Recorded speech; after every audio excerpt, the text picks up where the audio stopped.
Welcome everyone. In today's video, I wanted to talk about some of the events of this past week and the collapse of Luna and some lessons that we can learn from this. So a lot of people have lost a lot of money in this past week due to the collapse of Luna, and basically that was a contagion within the market because UST was a widely adopted stablecoin, not only in Terra and the Terra ecosystem itself, within the Cosmos ecosystem as well. It was basically the only stablecoin that people used there.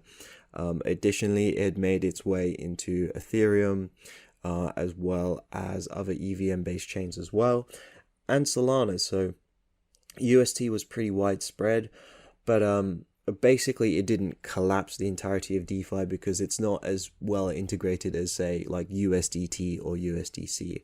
And so it was actually quite fortunate that it happened now and not in 1 or 2 years' time when the market cap of like UST reached like 100 or 200 billion dollars, because if that had happened, then basically DeFi would have collapsed into like a bear market for 5 years. Now we're in a bear market now, and this has definitely set back crypto adoption for the world for like, a year or two, but we will survive and we'll build back, bigger and better. But there are a couple of lessons that we can take from basically what has happened this past week. But the first lesson that I think that we should take away from this is the fact that, Algostables are just not safe. I made a video on Algostables, I think like 2 or 3 weeks ago at this stage, and I've made a U-turn since then. I mean, this video was called 3 Altcoins which will benefit from this crypto megatrend. And in this video, I talked about the growth of stablecoins within the crypto industry and how, if stablecoins hit $1 trillion, then a lot of that is going to trickle down into the decentralized Algostables. And I talked about Terra, I talked about Frax, I talked about RDPX. Now, since then, Luna has collapsed. And this has been one of the largest, most well-capitalized projects in the whole of crypto history. I mean, Luna hit, I think, a $60-70 billion market cap at one point.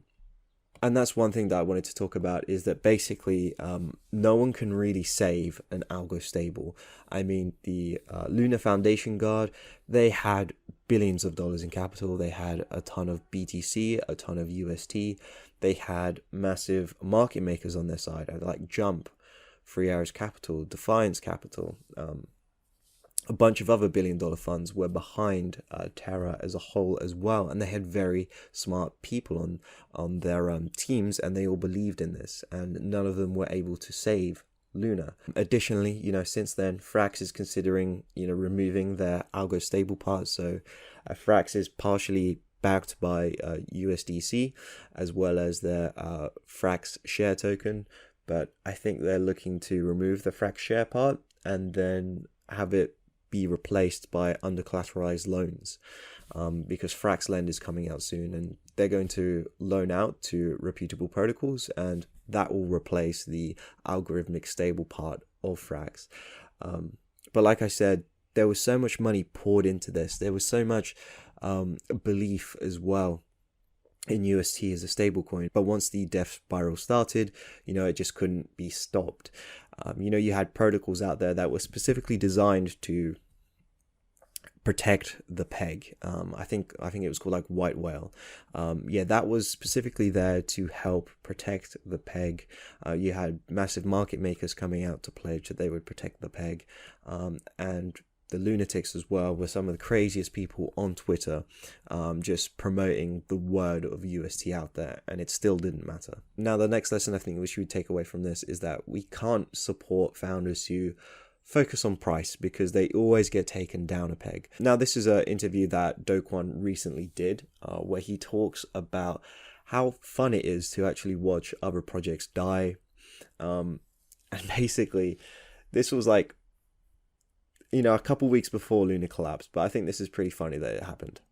I wonder how many of these companies you think are entering the space just because it's hot and there's a lot of funding versus the ones that will still be here, like 2 to 5 years later. 95% are going to die. Yeah. 95% are going to die. Yeah. But there's also entertainment in watching companies die too.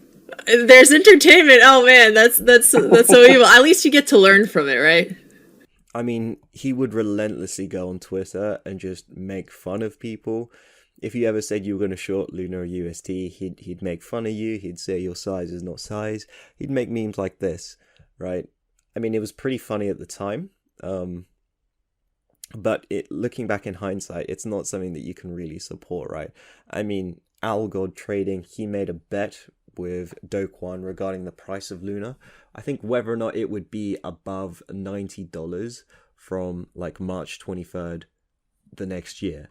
And they bet $1 million on it, and then someone else came out and said they'd bet 10 million on it, and then Do Kwon accepted that as well. But we really just can't support founders who do things like this because they just go crazy, and it really leaves a sour taste in everyone's mouths, right? I made this community post about 3 months ago, and basically it was a tweet from Kobe. If you know him on Twitter, he's quite a notable person. But he tweeted out, founders that ever or often tweet about their token price have the wrong incentive structure and will leave or go insane. Founders that will publicly buy their own token to support price or sentiment will be wrecked. And founders and teams that are price agnostic will survive and are motivated by more. Now, I posted this because this was like around the time of the collapse of Wonderland. And their glorious leader was someone who would mock bears and talk about the price a ton, and all of his projects ended up going down the gutter, and they're still down there, like Wonderland, Ice, Abracadabra, not doing so well. And, that has come around and it's hit Do Kwon as well. Additionally, more news has come out about Do Kwon over time. Here's an article from CoinDesk. So it's been revealed that he was behind the failure of the algorithmic stablecoin Basis Cash. So Basis Cash was relaunched in late 2020, and it sought to maintain a $1 peg through code, not collateral. So this was another Algostable, but it failed. So it's been abandoned for a while. Basically, it sank below $1 in early 2021. And as you can see here, as late as Wednesday, this past week, it's trading at 1 cent. So they made another Algostable to just try something out, and then it failed, and then they relaunched UST. And the third lesson that I think that we should take away from this is that, don't be a hero. That you just can't be a hero in this market, because you will get dumped on and you will publicly take L's.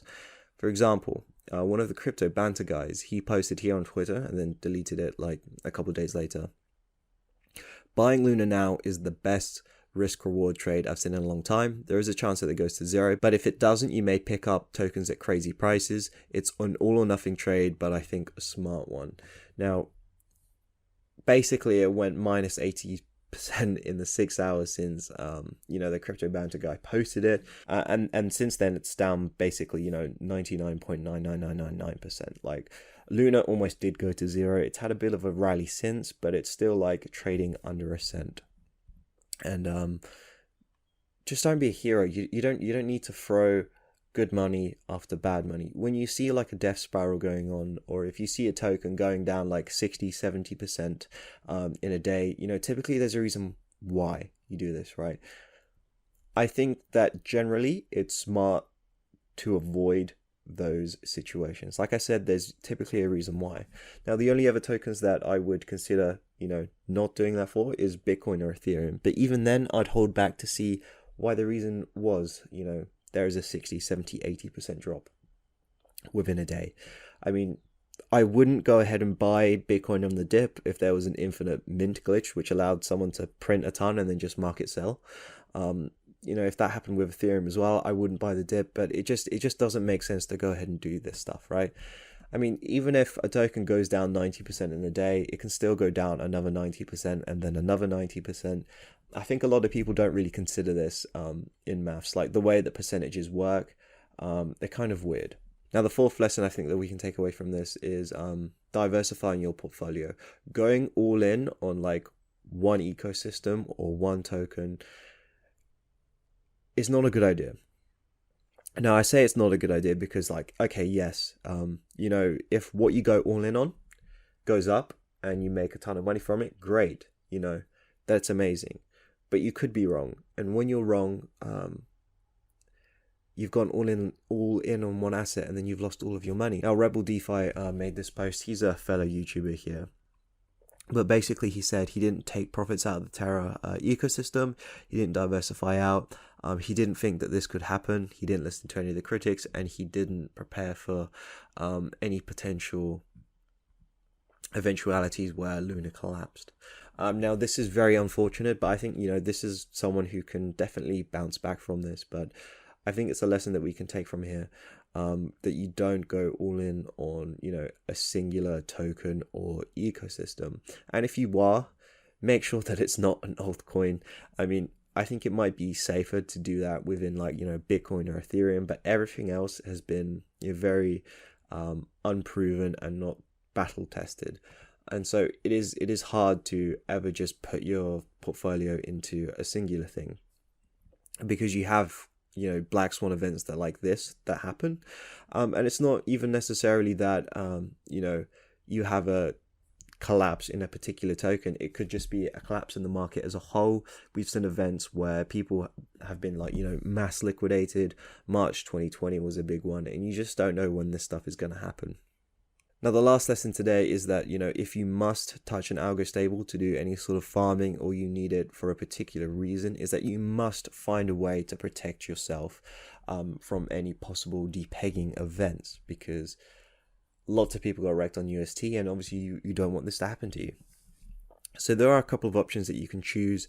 You can buy insurance on that Algostable depegging. I think there was a lot of insurance products out there that basically paid out if UST depegged for a certain amount of time. But I'm going to say that you should be very cautious of that, because insurance companies are notoriously weaselly. They will weasel out of paying you anything, any way they can. If you don't read the fine print and follow it to a letter, they will not pay out to you, right? And I also made a video about a month ago called Protect Yourself from Getting Rugged on Algostables. And this was just going over the $180 million Bean exploit that happened about a month ago, which in crypto terms, basically a year ago, because this market just moves so quickly. Not a lot of people watch this. And the funny thing is that I actually talked about protecting yourself from a depegging scenario from UST. Now, that was it for this video. I'm sure there are a ton of more videos out there just covering Luna, UST, the Terra ecosystem as a whole, and its revival plans. And I'm sure that, something will come out of this. And I think, we might see something like Luna Classic very soon. Just remember that crypto is still very much a niche industry. I think we're on the path to a $10 trillion industry, and we're currently only sitting at $1.3 trillion right now. So as long as you can survive in this game, you're going to make it. So thank you for watching. I hope you enjoyed this video, and make sure to subscribe for more videos like this one.